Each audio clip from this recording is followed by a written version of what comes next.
At a church in Ethiopia's Tigray region, watchman Maru Gabramariam walks through rows of recent graves. But many of those buried here can't be identified. Some, he says, lay out for days before being brought to be buried. Others were eaten by dogs. This is Micadra, the epicenter of waves of ethnic killings that have spread across western Tigray. It's a region of rich farmland where Tigrayans and ethnic Amharas once lived and worked side by side. But conflict has turned neighbour on neighbour.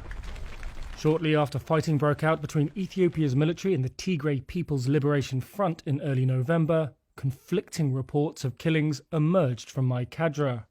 Amharas said they were attacked by Tigrayans. Tigrayans who fled across the border to Sudan said they had been driven out by Amharas. Through more than 120 witness accounts, Reuters has pieced together what happened and the chain of events it unleashed. It began on November the 9th. That's when, according to Amhara residents, Tigrayan youths, supported by Tigrayan militiamen, went door to door in Amhara neighborhoods. They arrived at Hagari Mogasi's home at 4 p.m. and called for her husband Abiyu Sagai. When he emerged, they hit him with a machete. They hit him with sticks. He was hit by the sticks and then with a bullet. The one named Captain, standing from there, he shot him from there. And then after that, a machete to the head. His arms too. They cut him and put him in the fire. A spokesman denied the TPLF had targeted Amhara civilians in Micadra. The next day, the Ethiopian military and regional Amhara forces arrived. By then, the Tigrayan fighters had fled. Later that day, Tigrayan residents said, reprisal attacks began. Most were carried out by Amhara forces and an Amhara defense militia called the Fano, according to 28 Tigrayan former residents. Many of those interviews were conducted in Sudan, now home to more than 60,000 Ethiopians who fled the violence in Tigray. Western Tigray's Amhara-appointed administrator said any accusation that Amhara forces killed Tigrayans is groundless and far from reality. 99% target መተናል.